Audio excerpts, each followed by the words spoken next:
पर्दे के आगे तो सब कुछ दिखता है, लेकिन पर्दे के पीछे आखिर है क्या?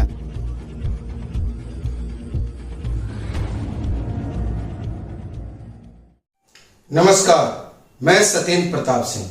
आप देख रहे हैं डिजिटल खबरीलाल का खास कार्यक्रम पर्दे के पीछे। आरजी कर रेप एंड मर्डर केस के बाद यदि हम देखें तो एक तरफ जहां धरना, विरोध, प्रदर्शन, जुलूस जारी है, वहीं दूसरी तरफ सीबीआई पूरे जोर शोर से तहकीकात कर रही है। जांच की दिशा आगे की तरफ बढ़ रही है, लेकिन तृणमूल कांग्रेस पार्टी के 4 प्रवक्ताओं में से एक कुणाल घोष अकेले मोर्चा संभाले हुए हैं। रोज इस संबंध में कोई न कोई बयान देते रहते हैं। उनका ताज़ा बयान यह है कि 12-13 दिन बीत गए, अभी तक सीबीआई ने किसको गिरफ्तार किया या क्या की, अभी तक एक भी गिरफ्तारी नहीं कर पाई।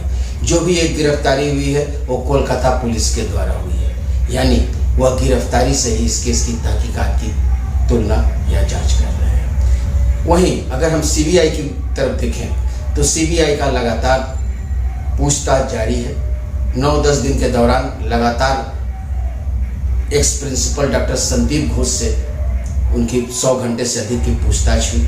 कल सुबह, पहले सुबह सीबीआई 15 जगहों पर छापेमारी की और इस छापेमारी में हॉस्पिटल के पूर्व सुपरिटेंडेंट संजय वशिष्ठ के यहाँ इंटाली में, ex principal doctor Sandeep Ghosh जिनसे लगातार पूछताछ हो रही है, उनके घर बेलियाघाटा में, इसके अलावा मेडिसिन, फॉरेंसिक मेडिसिन विभाग के देवाशीष सोम के यहाँ केस्टोपुर में, कारोबारी, दवा कारोबारी विप्लव सिंह के यहाँ हावड़ा में, आरजी कर हॉस्पिटल में, इस तरह 15 जगहों पर छापेमारी की। और छापेमारी के बाद सीबीआई अधिकारियों से जब पूछा गया कि कोई ठोस सबूत मिला, तो जवाब मिला कि बहुत कुछ मिला है, वक्त का इंतजार कीजिए, आपको बताया जाएगा। लेकिन इस दरमियान एक बहुत मजेदार घटना भी घटी। इस छापेमारी के दौरान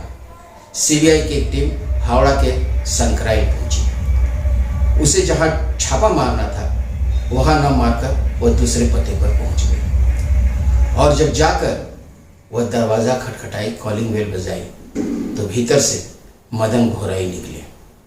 मदन घोराई से सीबीआई और सीआईएसएफ के जवानों को देखने के बाद मदन घोराई थोड़ा सा घबरा सा गए कि आखिर मेरे दरवाजे पर सीआईएसएफ और सीबीआई आई क्यों है। सीबीआई अंदर जाती है, घंटे भर उनसे पूछताछ करती है। इस दरमियान उनसे कहती है कि आप अपने व्यवसाय के सारे कागजात लाइए। 1 घंटे कागजात जांच करने के बाद सीबीआई को पता चलता है कि इसमें तो कहीं अस्पताल और दवा का कहीं कोई जिक्र ही नहीं है, सिवाय कंस्ट्रक्शन का छोड़कर। तब सीबीआई को एहसास होता है कि माँ तारा ट्रेडर्स की जगह वह माँ तारा बिल्डर्स के घर पे आ गए हैं।